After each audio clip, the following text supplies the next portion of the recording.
I often have to lecture my students about not just reading the most recent papers on arXiv. Frankly, I sometimes need the reminder myself. In this video, I'd like to take a step back and reflect on the importance of a single paper, Die Berechnung der Turnierergebnisse als ein Maximumproblem der Wahrscheinlichkeitsrechnung von Zermelo. To be clear, I'm not saying that you should use the approach outlined in the paper. We'll talk about this in more detail later, but if you actually want to do something like this, you should use Pyro or PyRT from Pedro Rodriguez and John Lalor, rendered here by Gemini. Maximum likelihood estimation has advanced considerably since the 20s. But rather, I want to make the case that the way of thinking about the decisions and rankings outlined in Zermelo's paper have had profound impacts on the world we live in, from schools to politics to AI. I think this will be fun, but to get there we need to lay some of the math foundations from the paper. The basic idea of the paper is that if you have two competitors, R and S, they face each other in a chess game. They both have some skill, Spielstärke in the original, and if you face them against each other, then the probability that R will win is R's skill over the sum of R's skill and S's skill. This makes sense. If the skills are equal, it's 1/2. If R is much greater than S, then it's near 1, and so on. Just to make this more concrete, think about this as placing the two skills on a number line. If they're close together, the probability of winning is a round chance. If they're far apart, they favor a clear outcome. The fun math of the paper is about how to turn game outcomes into skills and how to organize a tournament to get the skills most efficiently. The problems in the paper are still interesting and relevant, but let's focus on the idea of two things facing off against each other and placing them on a number line. And I hope you'll soon see how I'm not exaggerating this idea changed the world. First, the most natural extension of Zermelo's idea, ELO rankings and things like Xbox's true skill. You get a bunch of teenagers playing against each other and you rank them. The observations are the outcomes of games, and you put the players on the same number line. The bigger the score gap, the higher the probability that the stronger player will win. This is the most obvious descendant of Zermelo's original paper. Okay, so here's where things get a little more abstract. What if you're not comparing apples and apples? What if you're actually comparing two different things? But you still have this binary outcome, yes or no, this or that.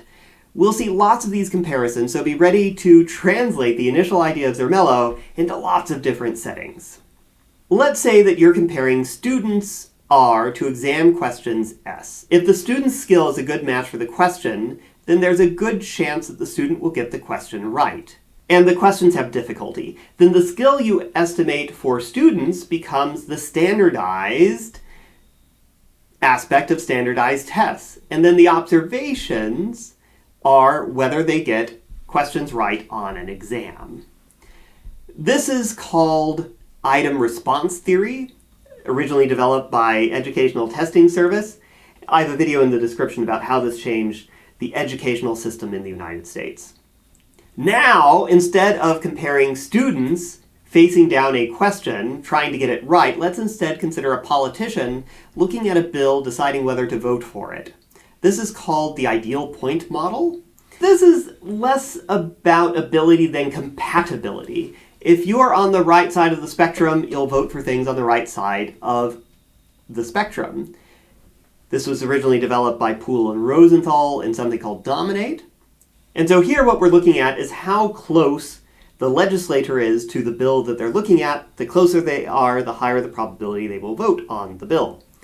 And this is one of the interesting things about these models. It's reductive to think about things like political systems on a single dimension. If you do, this can lead to paradoxes, as Zermelo himself noted. Zu paradoxen Ergebnissen führen. And that's because it's wrong to think about politics or skill as a single dimension. I might be good at chessing games, but unable to cope with rare openings. So I might lose to someone with a lower skill or win against someone with a higher skill. And this approach also applies to other world-changing technologies such as AI. Here, what we're trying to do is rank how good the output of a large language model is. Given any input or prompt, there are nearly countless responses. So how do we know which one is better? Well, you run a tournament. And you, dear viewers, are the judge. Google, OpenAI, Facebook, and plenty of other major players frequently show you two potential outcomes of a model, and you need to pick which one you like better. The model applied to these sorts of decisions is called the Bradley-Terry model. It too grew out of Zermelo's original ideas. Those get turned into a number, not a skill in the case that we had before, but a value that gets fed into a reinforcement learning value estimation function. This whole process, including backpropagating these value functions into the decoding of language models, is called fine-tuning or reinforcement learning with human feedback. Again, check out related videos in the description if you're interested. This has again changed the world, as this was the special sauce that lets large language models actually tell you what you want to hear. But it's a double-edged sword because sometimes they don't tell you what you need to hear, a problem that in the AI community is called sycophancy. But I wanted to connect all of the dots for you because,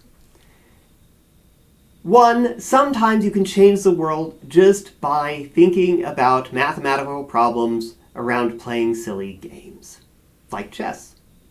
Maybe that's just an excuse for me to look at silly games in my research like Quiz Bowl and diplomacy.